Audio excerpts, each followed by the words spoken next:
Rapur RTC డిపోను రవాణాధికారి Sheikh Shamim ఆకస్మికంగా తనిఖీ చేశారు. డిపోలోని పలు విభాగాలను, రికార్డులను పరిశీలించారు. అనంతరం మాట్లాడుతూ నెల్లూరు జిల్లాకు కేటాయించిన ఎలక్ట్రిసిటీ బస్సులలో రాపూరు డిపోకు 5 బస్సులను రానున్న రోజులలో అందిస్తామన్నారు. ఈ సర్వీసులను నెల్లూరు, కడప ప్రయాణికులకు అనుకూలంగా కేటాయిస్తామన్నారు. రాపూరు డిపోలో ఆక్యుపెన్సీ రేషియో 96% చేరడం పట్ల ఆమె సంతోషం వ్యక్తం చేశారు. ప్రయాణికుల కోసం రాపూరు, పొదలకూరు బస్టాండ్లలో ఉచిత ఆర్ఓ ప్లాంట్, వాటర్ కూలర్లు, 3 సీటర్ చైర్స్, ఫ్యాన్లు అందుబాటులో ఉంచామన్నారు.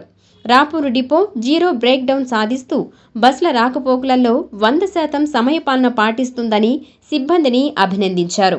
అయితే కేఎంపీఎల్ టైర్ల పనితీరును మరింత మెరుగుపరచాలని సూచించారు. రాపూరు నుండి విజయవాడకు ఉదయం 6 గంటలకు నడిచే సూపర్ లగ్జరీ బస్సులో కేవలం 59% ఆక్యుపెన్సీ మాత్రమే ఉందని, ఇది 70% దాటకపోతే సర్వీసు రద్దయ్యే ప్రమాదం ఉందని, కాబట్టి ప్రజలు ప్రైవేటు వాహనాలను కాకుండా సురక్షిత ఆర్టీసీ సేవలను ఆదరించాలని కోరారు. ఏపీఎస్ఆర్టీసీ నెల్లూరు ఈరోజు రాపూర్ డిపోని ఇన్స్పెక్షన్ పర్పస్ ఇక్కడికి వచ్చాము. ఇక్కడ ఏంటంటే రాపూర్ డిపోలో పారామీటర్స్ వెరిఫై చేస్తున్నాను. ఇక్కడ మనకి ఆక్యుపెన్సీ రేషియో 360 వచ్చిన తర్వాత మన రాపూర్ డిపోలో ఆదరణ ద్వారా వరకు పెరిగింది. అది 17% ఆక్యుపెన్సీ రేషియో పెరిగింది.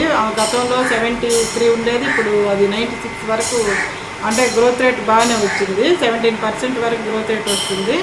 అదేవిధంగా ఇక్కడ ఏంటంటే ప్యాసింజర్స్కి కావాల్సినటువంటి అమ్యూనిటీస్ కింద ఆల్రెడీ మేము ఒక ఆర్ఓ ప్లాంట్ కూడా ఇక్కడ స్పాన్సర్షిప్ ఇచ్చి ఒక 4 months బ్యాక్ ఇక్కడ పెట్టున్నాము ప్యాసింజర్లకి. అదేవిధంగా 3 సీటర్స్ చైర్స్ కూడా ప్రొవైడ్ చేసాం బస్ స్టేషన్స్లో. డ్రింకింగ్ వాటర్ కోసము వాటర్ కూలర్లు కూడా మన రాపూర్ బస్ స్టాండ్లో ప్రొవైడ్ చేస్తున్నాము. అదేవిధంగా పొదలకూరు బస్ స్టాండ్లో కూడా అక్కడ కూడా వాటర్ కూలర్ కూడా ప్రొవైడ్ చేస్తున్నాము. మరియు ఫ్యాన్లు, చైర్స్ ప్యాసింజర్లకు కన్వీనియంట్గా ఉండేటట్టు అన్ని అమ్యూనిటీస్ చూసుకుంటున్నాము. తర్వాత టాయిలెట్స్ కూడా ఇక్కడ నీట్గా ఉండేటట్టు రోజు దాన్ని వీళ్ళంతా మానిటర్ చేసేటట్టు ట్రాఫిక్ సెక్షన్ వాళ్ళకి గైడ్లైన్స్ ఇచ్చి వాటి అప్కీప్ కూడా ఇంప్రూవ్ చేస్తున్నాము. మనకేంటంటే ప్యాసింజర్లు గతంలో కంటే ఇక్కడ 17% పెరిగింది కాబట్టి దానికి అనుగుణంగా ఏమైతే మనకి ఇక్కడ ప్యాసింజర్లకు కన్వీనియంట్గా అవసరమైనవో చైర్స్ ఇవన్నీ కూడా ప్రొవైడ్ చేసి ప్యాసింజర్లకు ఇబ్బంది లేకుండా ఉండేటట్టు, మంచి ఆర్ఓ వాటర్ తాగేటట్టు, అదేవిధంగా ఫ్యాన్లు అవన్నీ ఉండేటట్టు కూడా ప్లాన్ చేస్తున్నాము.